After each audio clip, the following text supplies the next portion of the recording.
Selamat datang di Alur Donghua. Kali ini Mimin akan cerita novel The Crown, Emperor of Eternity. Sebelum mendengarkan, jangan lupa subscribe, like, komen, dan share ya, biar Mimin tambah semangat. Selamat mendengarkan. Melanjutkan episode sebelumnya, lakukan. Cukuang Seng menatap dingin pada pria berjubah merah. Dia berteriak pelan dan segera bergegas keluar. Dia memegang tangannya dan cahaya berkilauan yang menyilaukan meraung dan berubah menjadi 8 putaran kaca matahari yang menyilaukan mengalir di telapak tangannya. Tebasan pedang surgawi. Tiando tampak serius dan telapak tangannya memegang gagang pedang tampaknya memiliki kekuatan yang sangat besar dan dia menebas dengan kejam. Penindasan Bingyu, bunuh. Tangan Culier berubah dan cahaya biru es yang kaya menyapu dan berubah menjadi gunung es besar jatuh ke kepala pria berjubah merah. Orang yang tersisa juga menggunakan metode terkuatnya. Mereka untuk berubah menjadi meteor yang tak terhitung jumlahnya. Seperti serangan yang melanda pria berjubah merah. Sekelompok orang bodoh. Hari ini raja ini akan membiarkanmu melihat apa kekuatan Raja Darah. Pria berjubah merah itu mencibir. Segera darah bersinar di matanya dan bau darah yang kuat menjijikan memenuhi udara. Saat berikutnya, cahaya darah di matanya memadat hingga ekstrim dan ada 2 garis setebal ibu jari. Garis darah keluar darinya dan menghantam serangan dari seluruh langit. Suara ledakan yang terus berlanjut dan gelombang kecut yang dahsyat seperti gelombang air dan satu demi satu menderu ke arah sekitarnya. Bahkan kabut darah tebal yang memenuhi udara terpaksa hilang dan ruang visual normal kembali dipulihkan. Gelombang kejut menyapu, mengguncang tubuh Cukuang Seng kembali. Tanah hancur dan kakinya terakhirnya. Dan kekuatan guncangan berkurang dan mulai menstabilkan tubuhnya. Orang ini tidak kalah sulitnya dengan beberapa praktisi di ranah puncak tingkat kelima alam 9 kuali, kata Tiando dengan ekspresi serius. Dan kekuatan puncak tingkat 3 dia hanya terkena gelombang setelahnya dan hampir menderita luka serius. Cukuang Seng mengangguk. Bahkan jika napas Raja Darah tidak stabil, dia tetap kuat. Menunjukkan betapa menakutkannya Kaisar Mayat hidup yang sebenarnya. Jangan menahan diri, bunuh dia dengan seluruh kekuatanmu. Dia berkata dengan suara yang dalam. Jika penundaan terlalu lama dan Raja Darah lainnya datang, maka mereka akan benar-benar dalam bahaya. Mendengar ini semua orang mengangguk dan kemudian gelombang dahsyat pecah dan mulai mengumpulkan serangan masing-masing. Melihat ini Cukuang Seng menarik napas dalam-dalam. Begitu dia berpikir, kekuatan spiritual yang kuat melonjak dari istana surgawinya dan meraung di sekitarnya. Mengentalkan, dia berteriak pelan dan ribuan cahaya emas meledak dari kekuatan spiritual yang menderu-deru di langit. Dan akhirnya berubah menjadi patung Buddha emas besar. Bentuk kelima suara Buddha Agung, 10.000 Buddha bersatu. Cukuang Seng menatap patung Buddha emas dan ekspresi serius. Tangannya berubah seperti angin. Dan suara serendah guntur keluar dari mulutnya. Cahaya kemasan yang menyilaukan meledak. Tampak berubah menjadi cahaya dan bayangan Buddha yang tak terhitung jumlahnya muncul di dunia. Saat berikutnya, ribuan cahaya dan bayangan tiba-tiba bertabrakan dan langsung berubah menjadi semburan gelombang suara menyapu ke bawah. Kemanapun aliran sonik lewat, rumah-rumah di kedua sisi runtuh satu demi satu, dan tanah pun langsung terkoyak. Retakan panjang seperti naga menyebar dengan cepat di kaki pria berjubah merah. Pria berjubah merah menghancurkan serangan Tiando dan lainnya dengan satu pukulan. Saat dia mengangkat kepalanya, ekspresinya segera berubah. Metode anak ini sungguh aneh. Matanya bersinar dan cahaya dingin. Lalu dia mengepalkan kelima jarinya. Dan darah yang kaya muncrat berubah menjadi cermin darah besar. Di atas cermin berdarah, ada darah yang sangat halus mengalir. seperti ular memancarkan aura yang sangat berdarah. Semburan gelombang suara menghantam, menyebabkan cermin darah bergetar hebat, dan suara keras yang mengejutkan bergema di seluruh kota awan darah. Saat berikutnya, pupil pria berbaju merah itu sedikit menyusut, karena di bawah pengaruh semburan gelombang suara, retakan muncul di cermin darah. Cukup mampu dia menatap Cukuangseng dengan dingin, lalu sedikit memutar telapak tangannya. Dan cermin darah tiba-tiba berputar, berubah menjadi bola besar yang membungkus semburan sonik. Semburan gelombang suara bertabrakan, dan suara keras terdengar satu demi satu, namun tidak mampu menembus belenggu bola darah. Setelah melihat ini, pria berjubah darah itu tersenyum serius, dan kemudian darah keluar dari tubuhnya, dan tubuhnya secara misterius menghilang di tempatnya. Hati-hati, teriak Tiando dengan keras. Sudah terlambat. Tawa dingin terdengar, dan pria berjubah merah itu muncul di belakang Cukuangseng. Ledakan sonik yang keras terdengar, tetapi yang mengejutkan semua orang adalah saat telapak tangan pria berjubah merah itu jatuh, tubuh Cukuangseng menjadi titik cahaya dan hancur berkeping-keping. Ilusi, pria berjubah merah itu tampak murung. Lalu dia tiba-tiba menoleh dan melihat ke suatu tempat. Dan ketika dia menemukan bahwa Cukuangseng telah muncul 100 kaki jauhnya. Anak yang baik, kamu benar-benar telah berlatih kultivasi tubuh dan seni bela diri yang begitu kuat. Tapi saat dia hendak melancarkan serangan lagi, suara angin tertiup tiba-tiba terdengar. Dan serangan kuat yang tak terhitung jumlahnya diledakkan ke arah kepalanya. Mencari kematian, pria berjubah merah itu berteriak dengan wajah muram. Dan kemudian dia hanya bisa berbalik dengan cepat untuk memblokir tembakan kuat dari Tiando dan yang lainnya. Tidak jauh dari situ, Cukuangseng menatap pria berjubah merah, matanya penuh tatapan dingin. Penyatuan 10.000 Buddha barusan adalah bentuk akhir dari suara Buddha Agung. Namun meski begitu, sulit untuk mengancam pria berjubah merah itu. Sepertinya jika ingin menghadapi orang ini, saya memerlukan cara lain. Memikirkan hal ini, dia segera duduk di tempat, dan gelombang aura yang kuat keluar dari sela alisnya. Saat berikutnya, cahaya ungu kemasannya sangat menyilaukan mengembun di atas kepalanya. Samar-samar, rasa keagungan yang sangat kuat diam-diam menyebar darinya. Tahta ilahi 9 segel muncul. Cukuangseng membentuk segel dengan tangannya dan kemudian berteriak dengan suara rendah. Kecemerlangan ungu dan emas mempesona melonjak ke depan, dan tahta ungu emas yang sangat mulia perlahan muncul dari cahaya ungu di langit.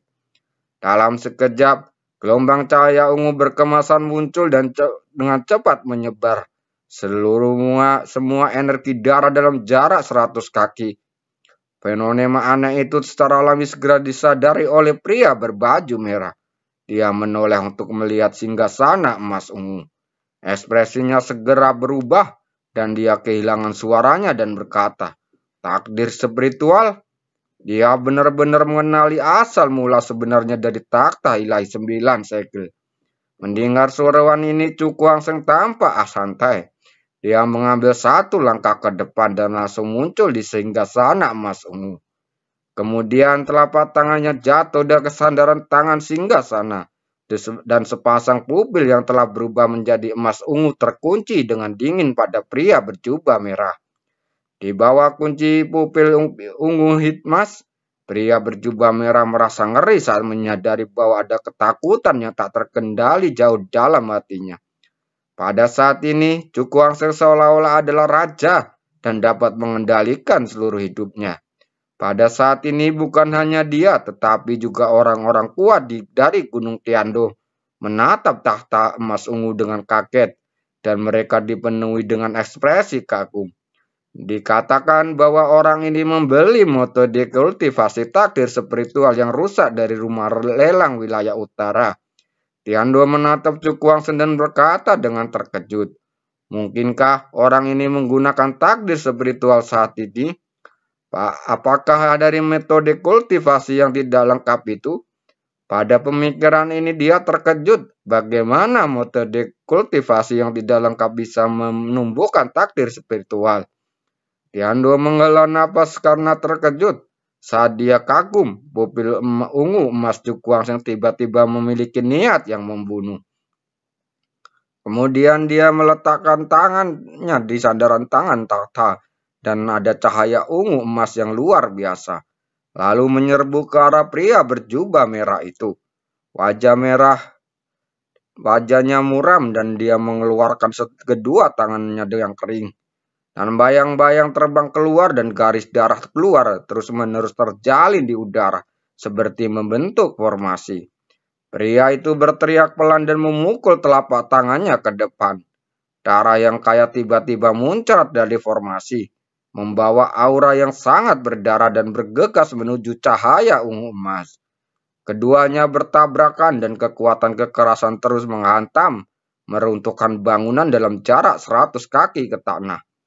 Melihat pemandangan ini, Tiando dan yang lainnya buru-buru melakukan pertahanan untuk menahan gelombang kejut yang dahsyat. Ledakan berlanjut dan dua serangan terakhir meledak berkeping-keping dan menghilang di udara. Sebar serangan balik yang kuat datang dan kaki pria berjubah merah itu meninggalkan goresan panjang di tanah. Nyaris tidak berhasil menstabilkan tubuhnya. Dia hampir memuntahkan seteguk darah. Ekspresi pria berjubah merah itu menjadi suram. Kekuatan takdir spiritual yang ditujukan oleh pria lain jauh melampaui ekspektasinya. Ilmu aneh macam apa itu? Dia menatap Cuku Angseng dengan berkata dengan dingin. Saat dia kaget dan ragu, Cuku Angseng menekan aliran darah di dadanya. Dan tangannya dengan cepat berubah. Aku tidak bisa menahan lagi. Pria berjubah merah merasakan aura menakutkan yang memenuhi udara lagi. Dan cahaya ganas di matanya tiba-tiba menjadi lebih kuat. Cahaya darah yang kaya keluar dari tubuhnya, seperti darah kental terus-menerus melonjak ke seluruh tubuhnya. Hentikan dia, Tiando dan yang lainnya saling berpandangan lalu bergegas keluar satu demi satu, langsung menuju pria berjubah merah. Keluar, pria tua merah itu berteriak dengan keras, dan gelombang kejut yang dahsyat meletus dari sekujur tubuhnya, mencoba mengguncang Tiando dan yang lainnya. Namun, yang membuatnya tampak jelek adalah pada saat ini, Tiando dan yang lainnya menggunakan seluruh kekuatannya. Mencari kematian dalam kemarahan, pria berjubah merah itu segera melembalikan serangannya dan membardir Tiando dan yang lainnya dengan seluruh kekuatannya. Kekuatan dahsyat berdampak kecuali Tiando dan Culier. Orang kuat lainnya terkejut. Dia muntah darah dan terbang mundur jatuh ke tanah dengan panik. Keluar dari sini, pria berjubah merah itu berteriak dengan keras dan melancarkan serangan lagi, membombardir mereka berdua tanpa ampun.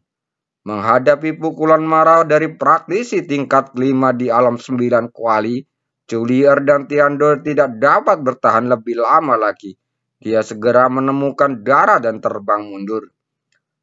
Ketika dia melirik kakak perempuannya yang pucat, wajah Cuku Angseng segera menjadi suram. Saat berikutnya, teriakan yang sangat marah terdengar seperti guntur di langit. 10.000 budak bersatu. Kecemerlangan ungu emas melonjak melintasi langit. Dan akhirnya mengembun menjadi patung budak ungu emas besar di langit. Gelombang aura yang sangat menakutkan menyapu. Wajah Cuku Angseng menjadi muram. Dan dia mengulurkan tangannya ke arah patung Buddha ungu emas. Gelombang suara ungu emas melonjak seperti semburan gunung, menderu ke arah pria berjubah merah. Melihat pemandangan ini, pria berjubah merah itu benar-benar berubah pikiran. Sekarang dengan berkat takdir spiritual, kekuatannya sangat menakutkan. Dimanapun gelombang suara ungu emas menyapu, tanah bergetar seperti gempa bumi yang datang. Dan itu sangat mengejutkan. Pria berjubah merah itu berteriak keras. Dengan suara, energi darah di sekujur tubuhnya meledak. Berubah menjadi perisai cahaya berwarna darah menutupi dirinya. Serangan sebelumnya diganggu oleh Tiando dan Culier dan lainnya. Jadi dia hanya bisa melepaskan metode terkuat dan memilih pertahanan yang pasif. Pada saat perisai darah terbentuk, gelombang suara ungu kemasan bergemuruh, membawa kekuatan mengerikan yang tak terlukiskan dan menghantam perisai darah dengan keras. Dalam sekejap, cahaya ungu kemasan benar-benar menekan cahaya darah dan memenuhi radius 100 kaki. Metode adikmu benar-benar menakutkan. Tiando melihat ke samping Chaulier dan berkata dengan takjub. Meskipun pria berjubah merah diganggu oleh mereka, dia tidak dapat menggunakan metode terkuatnya. Namun meski begitu, itu bukanlah sesuatu yang bisa ditekan oleh orang kuat biasa. Mendengar ini, Chaulier tersenyum tipis. Dia menatap tempat yang dipenuhi cahaya ungu emas. Dan sudut mulutnya sedikit terangkat dan membentuk lengkungan yang indah. Adik laki-lakinya benar-benar menjadi lebih baik, semakin lebih baik lagi. Gelombang cahaya ungu kemasan terus menyerang, dan aura ganas membuat kelopak mata Tiando dan yang lainnya terberkedut. Mereka tidak dapat membayangkan dampak buruk apa yang akan terjadi jika serangan seperti itu menimpa mereka. Pada saat ini, sosok berdarah tiba-tiba keluar dari cahaya ungu kemasan dan menghantam tanah dengan keras. Itu Raja Darah. Tiando dan yang lainnya buru-buru menoleh dan ada ekspresi kaget di mata mereka. Pada saat ini, pria berjubah merah itu ditutupi dengan luka yang mengerikan, memperlihatkan tulang yang tampak seperti batu giok merah. Niat membunuh tiba-tiba muncul di mata Cukuang Seng. Dia tidak ragu sama sekali. Dengan lambaian tangannya, cahaya ungu kemasan meraung dan menghantam pria berjubah merah itu dengan keras.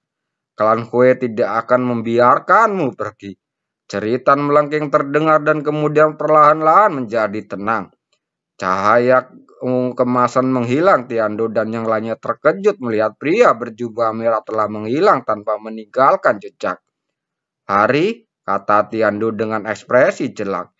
Mendengar ini, Cukuang Seng menyingkirkan tata ilahi 9 segel dan perlahan turun jatuh dari langit. Dia berjalan ke tempat pria berjubah darah menghilang, perlahan menggelengkan kepalanya dan berkata, orang itu sudah mati. Mendengar dua kata ini, semua orang menarik napas, dan kemudian mata mereka menunjukkan ketakutan. Gelombang suara ungu emas yang menerjang barusan benar-benar membarbadir pria berjubah merah tersebut hingga tidak ada yang tersisa. Orang ini terlalu menakutkan. Semua orang menatap Cukuang Seng dan ekspresi kagum muncul di wajah mereka. Terima kasih telah mendengarkannya.